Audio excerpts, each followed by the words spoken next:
All right.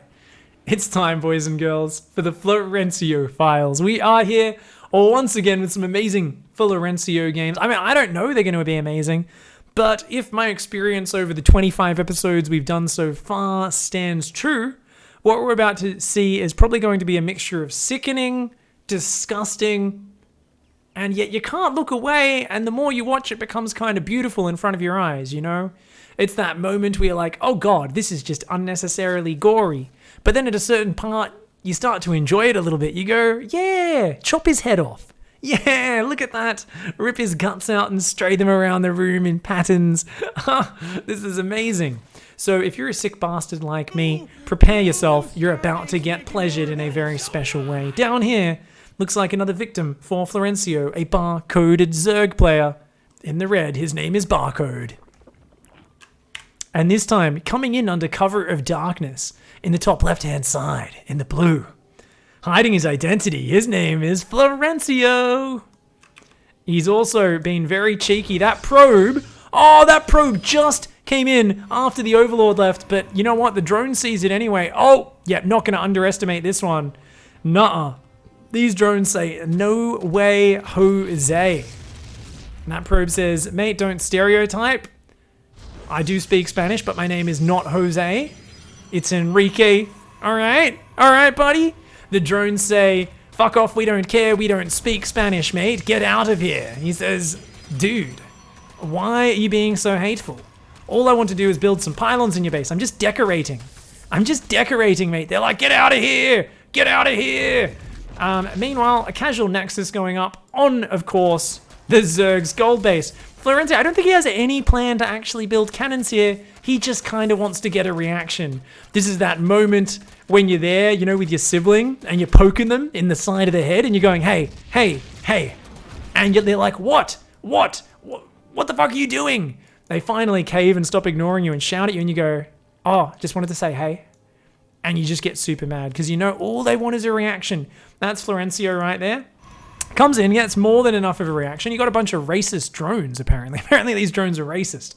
They don't like people who seem a little bit different to them. What?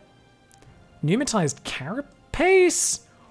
This Zerg is being a cheeky one. I don't know what's on the menu, but it's interesting. What is going? This is, yeah, what? Oh no! Oh no! Oh, ow, me butt! Stop shooting up my, ow! Whoa! Pro skills from our Zerg player there. Overlord decided to get a little bit too close to what he was having a perv on and does get punished by that cannon. The cannon does shut it down. Cybercore's up there. Of course, our Zerg player still no idea about the Florencio natural. Now, Florencio going for a slightly different natural here on Odyssey has actually gone and taken the opponent's gold expansion, recalls the entire worker line there. Meanwhile, back at home, oh, this is the old patch where you have hatch drop. Oh, this hatch tech drops. You just need an Evo chamber for it. So he's gone Overlord speed and is preparing the double Overlord drop with slow Zerglings.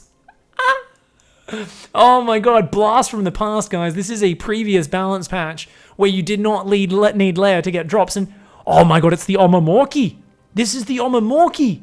This is the slow Overlord double Baneling drop. Oh my god, I used to do this in Zerg vs. Zerg. This is the sickest build ever. I was so sad when they removed hatch tech drops because I lost the ability to do this, but look at this, just preparing the Baneling nest, getting ready right now. Meanwhile, Florencio doesn't really seem to be doing much. It's just been probing up. And there we go, as per usual, a couple of cheeky Chad Ray gates over here.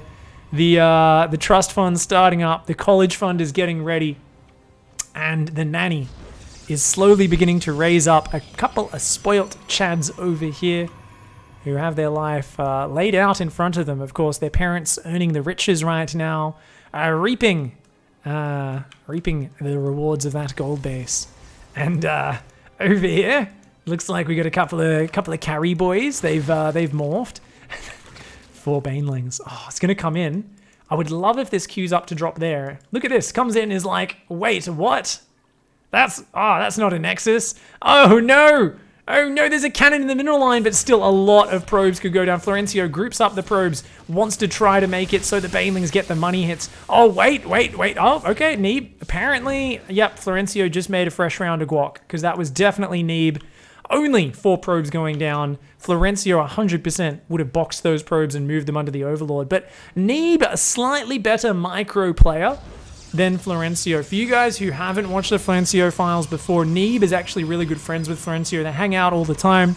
Neeb goes there for the tasty guac, but he often gets roped into taking over the controller and trying to win some games, which Florencio would otherwise sacrifice due to his a different style of micro. So Zerglings are going to come in now. Oh, they're going to catch that cheeky probe. They say, haha, no expansion for you. Trying to take a hidden... Oh, I've seen that now, haven't I? Oh, that's a lot of Stargates and cannons. Shit. I better make more Dropper Lords. I think that's the answer. The 32 drone Hydra drops. This Dropper Lord still just running around the map looking for some sort of damage. You can see these fleshy sacks on it. Of course, the banelings have crawled right up into the sphincter, and they are clinging to the insides of this Overlord. Now, we've talked about this before a few times on the stream, but I do want to remind you, these banelings, they really are team players, because, trust me, if someone told you to climb inside an Overlord, you wouldn't do it. You'd get a one whiff of what it smells like, and you'd be like, no thank you. Coming in here, gonna drop out a few banelings, but once again, Neeb in control. Shuts it down. These probes are like, nah, mate, we're not having any of that. You can't explode on us. The banelings, I think they'd been in that Overlord so long, they were honestly just happy to get out of it. Every Oracle turns on its laser beam, and the units just pick up, and the Oracles are like, oh, I guess that was a waste. All right, 100% Florencio in control at this point. To be fair, there's always someone in chat who's judging. They're always like, oh, Florencio sucks. He can't play this game properly. It's pretty friggin' hard when you use an Xbox controller, alright guys? So just remember, you probably couldn't do any better. And, just be understanding that different players play with different controllers, and it's a little bit harder, alright? Saying you're better than Florencio is like saying you're better than your 7-year-old cousin who only plays Fortnite on mobile. And you beat them on PC using a mouse, and you're like, yeah, I'm so fucking good. It's like, are you though? Are you real? Nah, you're probably not. You're basically punching down, you're down a weight class. Speaking of being down a weight class, that Overlord better drop trousers and fucking run. It's hanging out there for way too long. Just waiting. This Overlord's like, I'm just waiting for a mate. I just want about 20 probes to stack up here so I can fucking kill them all.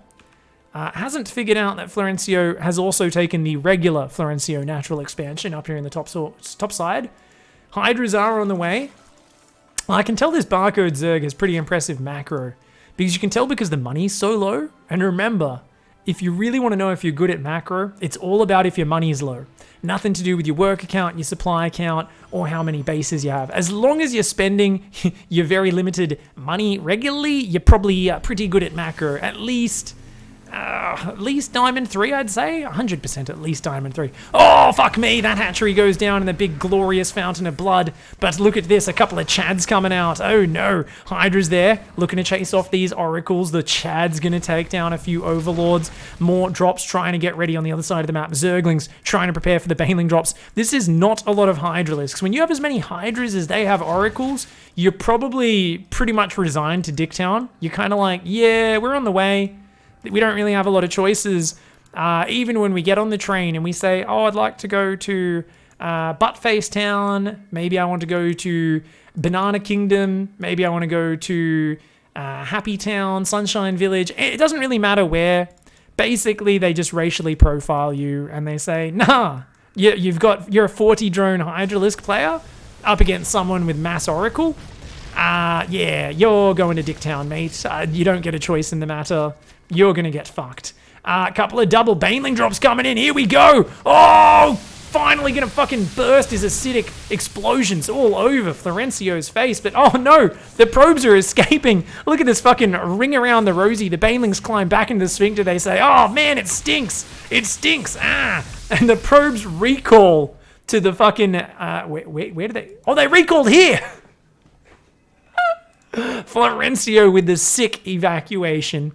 The evacuation recall there, Triple Chad Ray on the south side coming in. Oh no, Revenge of the Hydras. They say Dicktown. I think not. And instead it is the Chads who are caught in an uprising of the Hydralisks. The Hydralisks say, get fucked, mate. That's right. We can shoot up, mother trucker.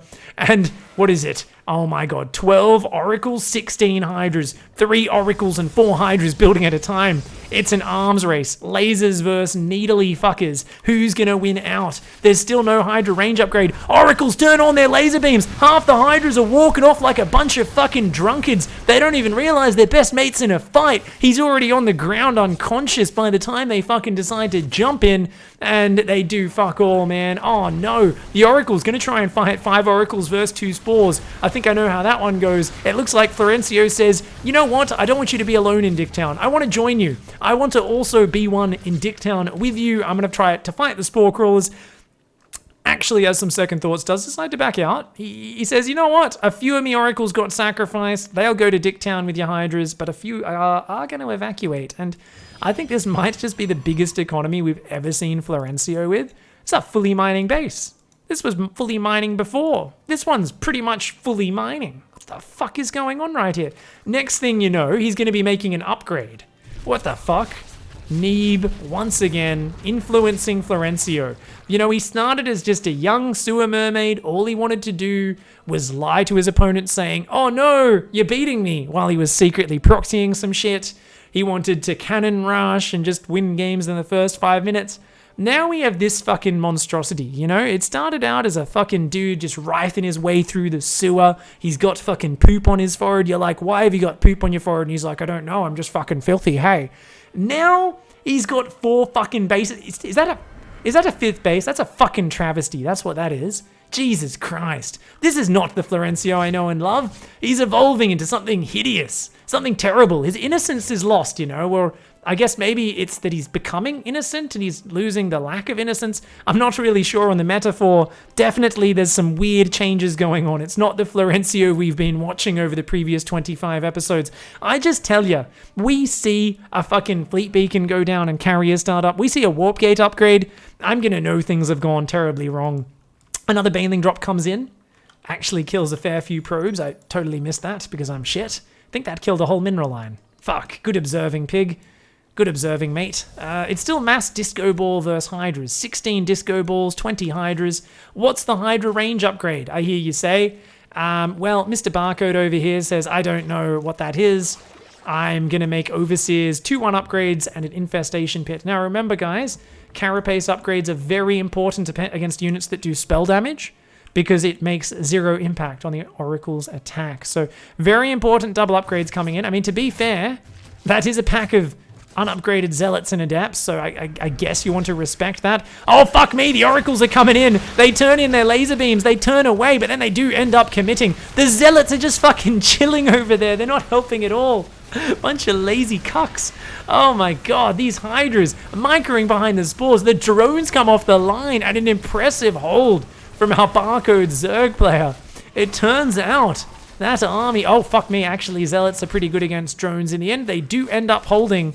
And look at that micro, stutter stepping the hydras, what a god. A couple of adepts come down here, this adepts are gonna say, hey, fuck you drone, fuck you drone. The hydras say, nah, fuck you. Kill that adept just in time. Of course, if your opponent's massing hydras and they've managed to hold on against unupgraded zealot oracle, the logical thing to do is to keep building zealots out of unupgraded gateways and more oracles. So I like Florencio's adaptability here, you know, tempering out the gigantic economy with some immensely strategic choices, the sort of things you can only learn at science school. Remember, the ultimate mind game in StarCraft is to show your opponent a composition, get your fucking army wiped off the face of the map, buy the counter to it, and then continue making the same composition, because they'll never expect you to make the same thing which didn't work already. Never mind the fact that they already have the same unit counter out from the previous fight. Don't think too hard about it. Trust me, none of you have graduated science school like Florencio.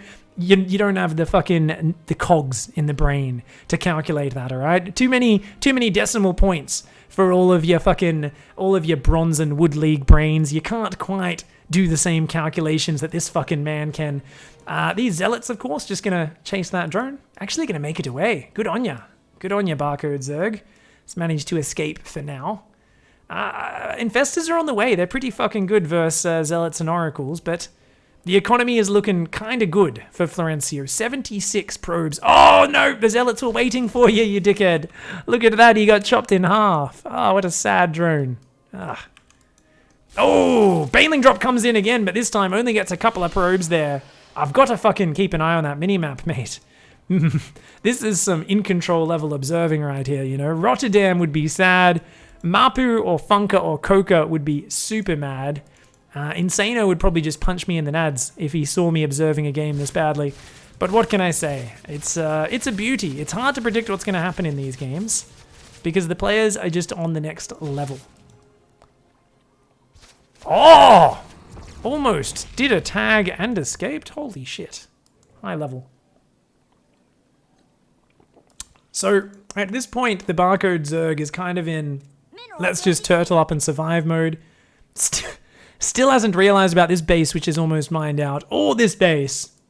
It was like, I think we're even on bases. I think we should be relatively fair, you know? This should be fun. If a fungal lands on these oracles, by the way, they are going to be the worst thing ever. Still no Hydra range upgrade, though. When your entire core of your army is Hydras. And oh, this is back when Burrow Fungal was a thing, isn't it? Is it? No, we're going to use Infested Okay. Oh, no, the Infestors are going down, dude. Oh my god.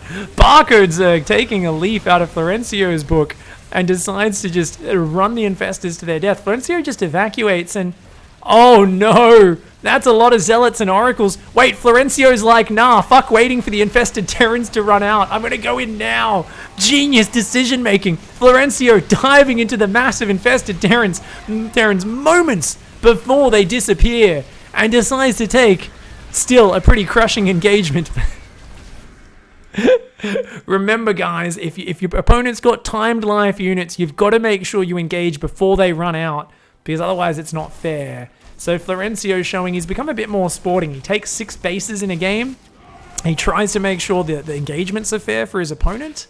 Yeah, okay. All right, buddy. I like it. This new Florencio, you know. Oh, fuck. The Zealots just got new running shoes. They got some Nikes. They're going to dive in. Oracles versus Hydras. I think there might be enough Hydras. Oh, no. They split their attacks up a little bit too much. One Oracle stands strong at the end of the day, but actually almost all the Protoss units go down. Both players' supply terribly reset. Thankfully for Florencio, still has 4,000 minerals in the bank. Has never had this much economy in his entire life and has no fucking idea what to do with it. This is glorious.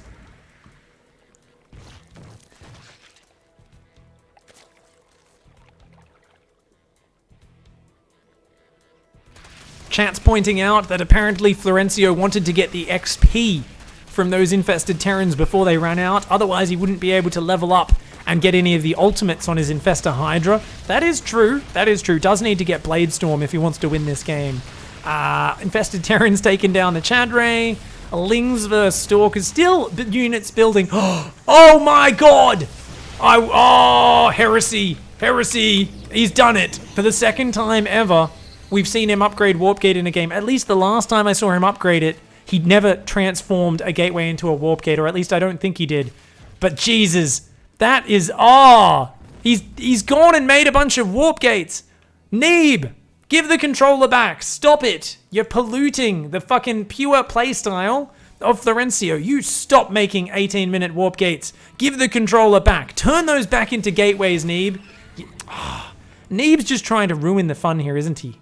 Just trying to ruin the fun. Make warp gates. Ooh, let's warp in units. Let's be all efficient with our play. Oh, what a dickhead. At least there's a casual double robo transition on the 5th base going on. We've also got a bunch of stabby dickheads over here. So these guys, I don't know if you know, but they basically are raised in a giant ball pit. Except instead of balls, Dark Templar are in a pit of spoons and knives. And they have only 2 choices growing up. You either pick the spoon and you become a fucking pansy-ass High Templar, where you go, ooh, I just throw scythe storms at people. Sometimes I morph into an Archon. Or you can be a fucking stabby bastard and go into what is essentially the penal system of Protoss, which is being a douche Templar. Your whole lifetime is just stabbing people, sneaking up behind them, stabbing them, stabbing each other. As children is where they learn in the stabby pit. They get separated off from the High Templar at a young age, and they refine their stabbing skills. They learn how to steal Harry Potter's cloak, come up behind people and stab them in the back. They do the classic head on a stick trick for anyone who's seen Wolf Creek. That's a classic. It's where you chop their spine out at a certain point, so they can only sense things from the neck upwards, and then you can, basically just keep them immobilized and toy with them as long as you want. So it's kind of fucked up, but I mean, they are invisible dudes with scythes and knives whose entire life is stabbing people while invisible. It's not exactly the most sane, well-adjusted unit in the world, is it? They're usually dickheads. They usually are. Oh, fungal growth goes down. And, oh my god, this is kind of sad for the Zerg. One DT actually gets surrounded. 7 bitey boys and a fungal growth. Always one way to deal with it. Florencio really struggling with the macro whilst transitioning into Colossi here. It's good to see Neeb did hand the controller back to Florencio here. Struggling to spend the 5k, 2k in the bank. I'm not sure if Florencio has really ever had more than 30 probes in a game before. You can tell he's struggling a little bit. He's a little bit unsure of what to do. He's like, fuck me, this macro thing is hard. Let's do a hotkey check. Yeah, it's definitely Florencio because there's only the main nexus on a control group. Nothing else. Look at this try-hard cuck of a Zerg. He's like, I got 2 army groups. One for me army, one for me infestors. I got a queen for injecting. I got hatcheries, and I got an overseer. Meanwhile, fucking big balls Florencio over here is like, I have me main nexus on control group 1. That's it.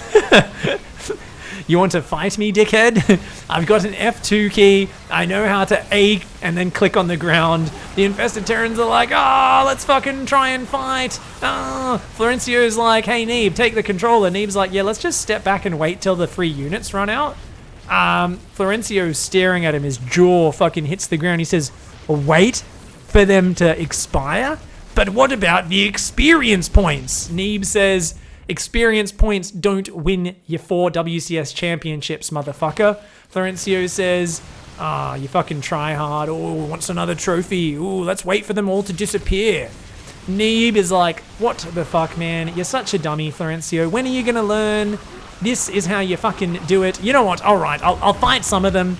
Oh, okay, no. I don't think this is Neeb. That's definitely Florencio. He's handed the controller back to Neeb. Back to Florencio. And Florencio A moves into another wave of infested Terrans in glorious, glorious fashion. Definitely Florencio on the ball there.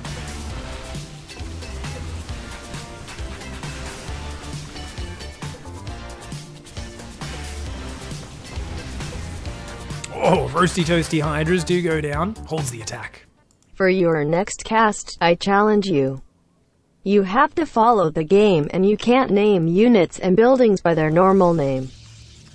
For instance, a hatchery is a spiky pyramid, or a zergling is a scary puppy. Lol, I think it'd be fun, smiley face. Thanks, mate. Thank you very much, Annabelle. I'm still a bit freaked out by your new voice box. Thank you. Who is it from? Gomez? Gomez13. Oh, okay. Thank you, Annabelle. Appreciate your secretaryship, but seriously, I really think you should go back to the Aussie accent, hon. It sounded better. But that's all right. It's up to you. It's your call. Gomez, thank you very much for the $5 tip. A scary puppy, a bitey. I mean, I feel like I pretty much already nickname half the things. I don't know if I'll go full challenge, but I'll try and bring out 1 or 2 new unique nicknames just for you, buddy. Right now, speaking of unique units, have you guys ever heard about the baby bonus? Well, basically, so that there used to be a problem, right? Back after the Zerg were kicked off Char, there weren't enough Zerg babies happening, right? They just weren't having enough kids. So essentially what Abathur did was he said, look, we need to change government policy. We've got to do something to promote people having more kids. We need the opposite of the China one-child policy. And what he did was he brought out the baby bonus, where they gave you $1,000 for every kid you had. And suddenly all these greedy fucking Zergs just started popping out babies and even throwing them at their opponents because they didn't want to raise them. And that's actually how the Swarm Host was raised. The Swarm Host is essentially someone who, after that policy was there, they were like, oh, $1,000, give me a baby bonus. Fuck yeah. So they just actually evolved to pop out babies regularly, and they'd just be like, well, I don't want to raise it and feed it and shit. You know, I mean, nipples are already sore from feeding so many, and they realized they could just throw them at their opponents instead. And Abathur was like, sweet, this solved the issue. There used to not be enough Zerg soldiers. Now we do have enough Zerg soldiers because we have a whole bunch of dedicated mums who are producing babies faster than they ever have before, and they're throwing them at their opponents. And you know what? The babies even evolved because the Zerg evolved much faster than other species. So they got out these vicious attacks. Look at this. Look at that. They fucking throw little needles and shit. Look at that. The fungal growth coming in as well. The babies are going to town. The Colossi are fallen. And there are very few things more powerful than a bunch of babies just fucking smacking your opponent in the face. It's also the sort of fear, you know? There's like an element of what psychopath throws their kids at me, you know? You're kind of stunned. It's like Genghis Khan, you know? He'd like catapult the skulls of their captives and their heads and shit over the walls of the city to damage morale. Swarmos are like, I'm a psycho, I'm literally throwing my own baby at you. You better be fucking scared, that's right. There's no fucking limits to where a Swarm Host will stop, alright? These fucking hell muffins over here, they're rich, right? Their bank accounts are looking good. But yeah, the baby bonus, it's you know, it's created a bit of savagery in Zerg culture. It's $5,000 per baby, says Wolfman. I thought it was 3. I thought it was actually 3. Apparently it was $5,000. This was actually an Australian thing. You know, it was like a welfare thing. You'd get a few $1,000s extra when you have a kid. Everyone got it though, right? I think anyone who had a baby got like $5,000 from the government. Yeah. So apparently somehow, I mean, Australians are a bit nicer than Zergs though. We didn't start throwing our babies at the enemy. I don't think we have an enemy. I mean, if you ask some Australians, they'd probably say something about refugees or something, but you know, that's a minority. It's a vocal minority. Don't worry, I promise. Promise. So anyway, these mamas over here, oh, they're actually really ready to burst. They're like, I'm ready for my next check. I'm ready for my next check. Give me an enemy to throw this round of babies at. I'm sick of them. Look at them. They're fucking sucking the milk off me back. Swarmos have nipples on their back, for you who don't know. They're one of the very few creatures too. Oh, we got a couple of piss boys coming out. A couple of jellyfish. Mountain Dew warriors over here. Oh my god, a single broodlord. So the broodlord is actually the most highly evolved Zerg unit to just harvest baby welfare bonuses. It's actually, did you know broodlords actually fucking, they actually spawn babies faster than any other unit. Literally any other unit. I mean, if you think about Zerg, they are disgusting. They are disgusting. They're gross. They're throwing their babies. Swarm hosts are like the most, it's fucked up. I know, it's gross.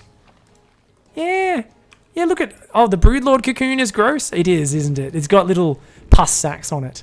Imagine if you popped one of these. This would be like if you had you guys ever been near a 14-year-old with like, we all go through the phase. I had the worst acne. When I was like 14, it was like a fungusy pizza face. It was great. But you know how you'd like pop one in front of the mirror and it would like arc and it would be like a perfect concave, the fucking trajectory of the pus. That's what happens if you pop one of these bad boys here. That shit just flies off. That's why people are, you know how you always miss the broodlords morphing? You always come in just when they've finished?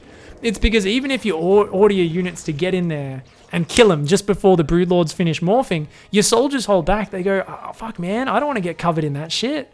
Can't we just let it finish morphing and then kill it? It's just like a big flying moustache. It's all brown. It looks mostly clean besides these little babies growing on either side of its neck.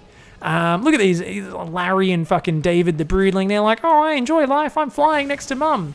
Yeah, Mum's about to tell you to fucking sacrifice yourself for the greater goods. Don't get too excited yet, kids. Swarm hosts, brood lords, ready to start. Throwing their babies like they've never thrown before. Time to get a fresh wave of that baby bonus. Here we go. Launching all over Florencio, but oh my god, Neeb has the controller. He feedbacks, he storms, he annihilates. Neeb says, mate, you think you can handle this level of APM and micro? I got lasers, I got Archons, I got Stalkers. I might not have Blink or Tempest, but I don't really need it when I've got this many fucking Protoss units. Get out of here, you dickhead. The Swarmos are like, hide, hide. No, there's an observer in there, mate. They can see ya. They can see ya. Oh, shit me, those Swarmos getting wrecked. Oh man. Okay, Florencio has the controller again. He says, so stutter stepping forward's a good thing to do. Walks into the spore crawlers and then exposes the Colossi to the next wave of locusts. Florencio. And of course he recalls. Neeb says, you've got him. Why are you recalling for? What are you doing? Florencio drops the Xbox controller, turns and says, I knew he was going to tap out. I just felt like recalling. Why are you always judging, Neeb? Stop backseat gaming. Eat some more guac, you fucking cheeky dickhead. Neeb's like, all right, buddy, you play the game the way you play the game, you psychopath. And Florencio, once again, in the slowest fashion of all time, wins a game which he arguably won 22 minutes before that. But you know what? It's impressive watching one man struggle so hard to spend his minerals without Warpgate. It's a special experience. It's a little bit different. Hats off to you, Florencio. It's always unique